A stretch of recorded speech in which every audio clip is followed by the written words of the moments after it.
Nelson Mandela's quote, "It always seems impossible until it's done."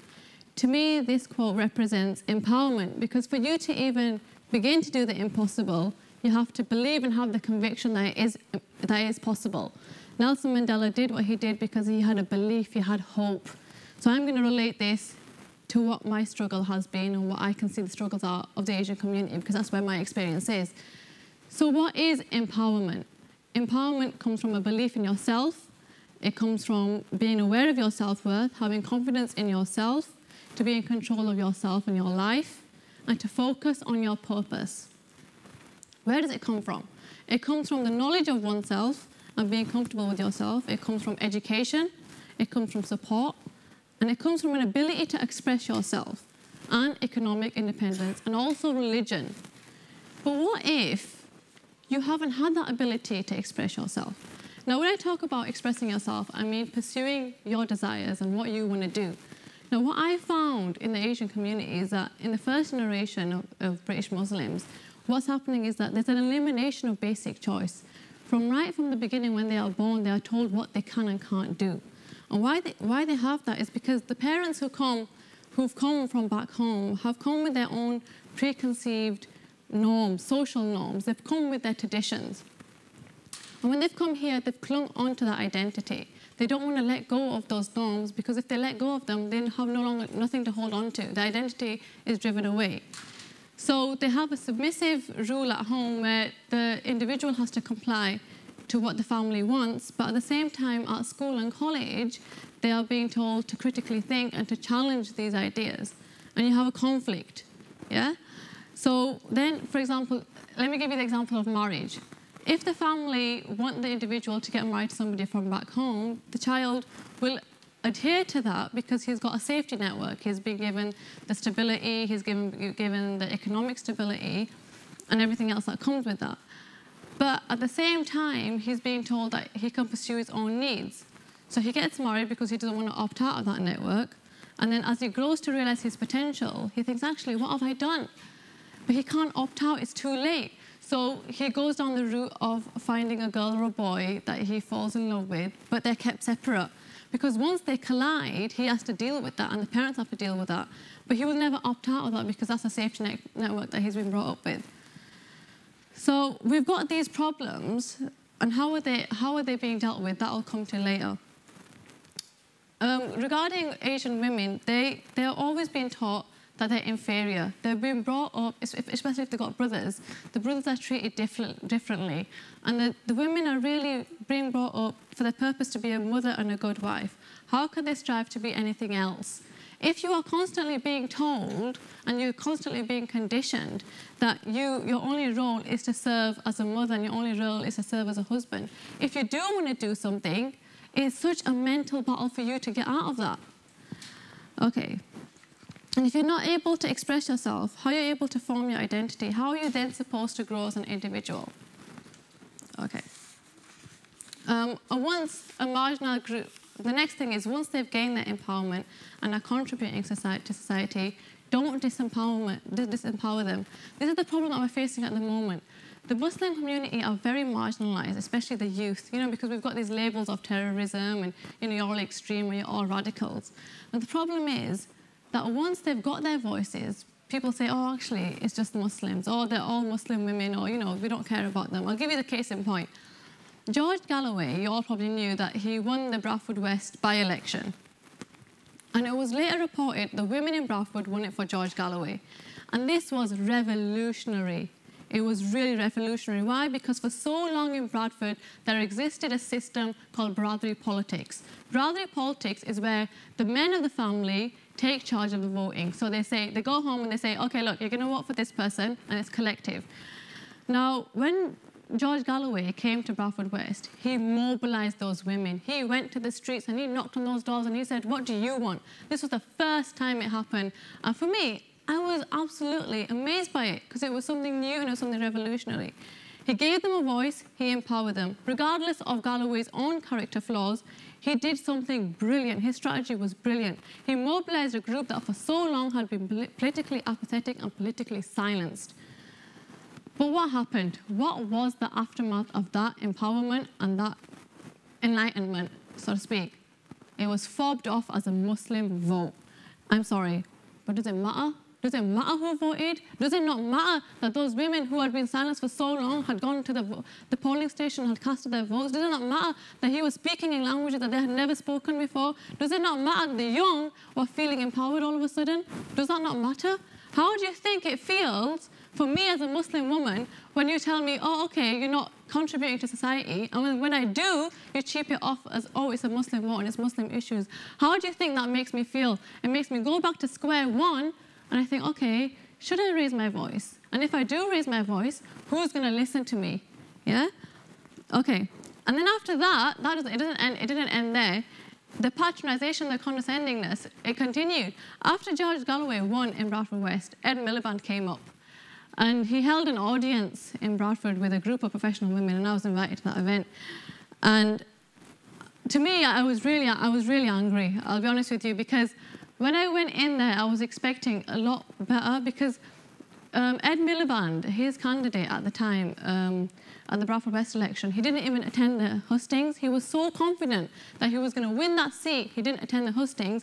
He didn't even go to the colleges where the youth wanted to hear his, his opinions. He just didn't attend it. So he came there pretending that he cared, talking to professional women who were already empowered. And yes, I congratulate him. Well done for coming and talking to the women. But you did a lazy job.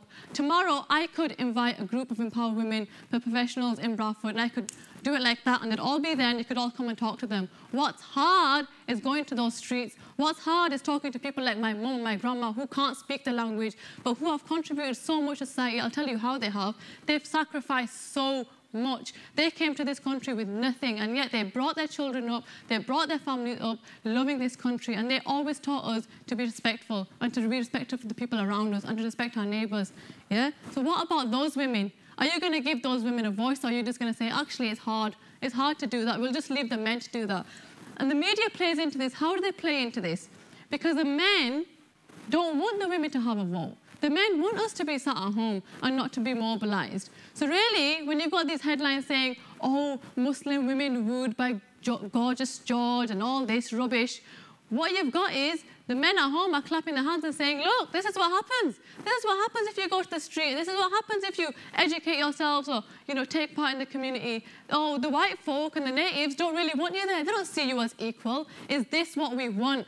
No, this is not what I want. This is why I'm stood here today saying to you, I want there to be an empowerment of young women, especially why?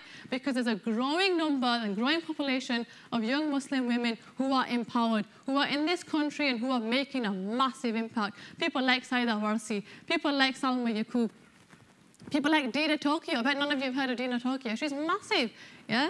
The reason why I'm bringing this out to you is because I think there's so much potential. There's so much potential within our communities that is not being recognised. I run a group in Bradford, and when I first started taking this group, it was really frustrating for me because I saw these 15, 16-year-olds who could do so much. They had so much purpose and so much potential to go on and be something. But the thing that really worried me was that nobody really was coming to them and asking them, how can you contribute to society? What can you give? How can we come together and do something with you? Not only were they being undermined at home, where they were being told, do this and do that and adhere to this and get married here, get married there. They were also being undermined in society as well. So it's marginalising people.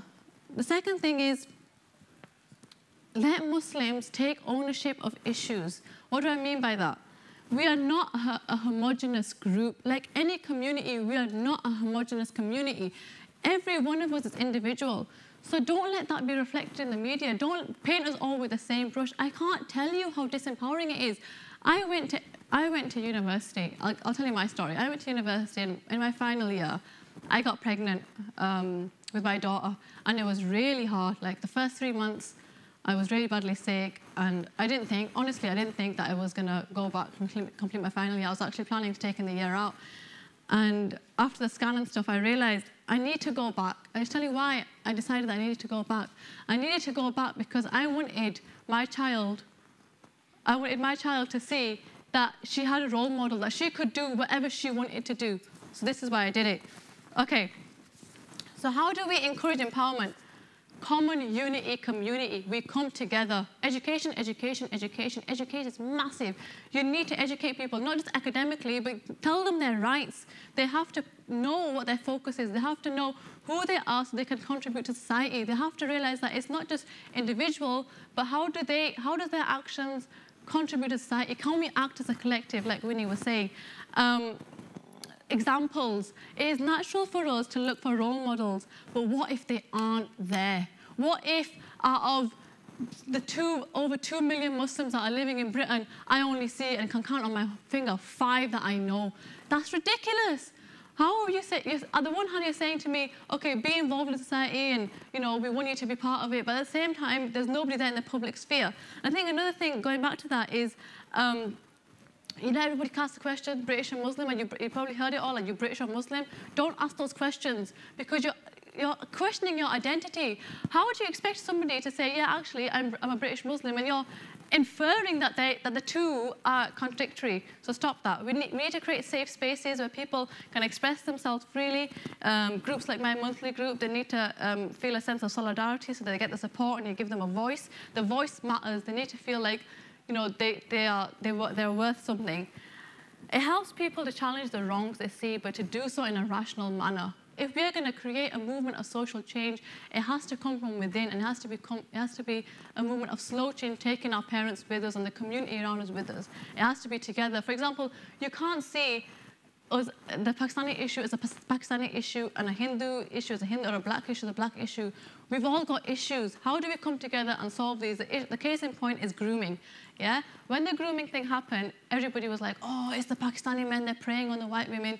But really, the groomers, they don't see any colour. They will groom any girl regardless of her colour. So why can't we see it like that? Why can't we say, forget the colour of them, protect these girls, and prevent these men from preying on our girls? We group together, we identify the issues because we share a common humanity. Our moral code is the same, yeah? Why can we not use that to unite us? It seems impossible, it really does. But it won't be done overnight. Nothing is. If you look at Nelson Mandela, how many years did it take? It takes ages, and sometimes, you know, you don't even get to see it. You don't even get to see that achievement. Look at the suffragettes. You don't even get to see the end result. But remember, it always seems impossible until it's done. Thank you very much.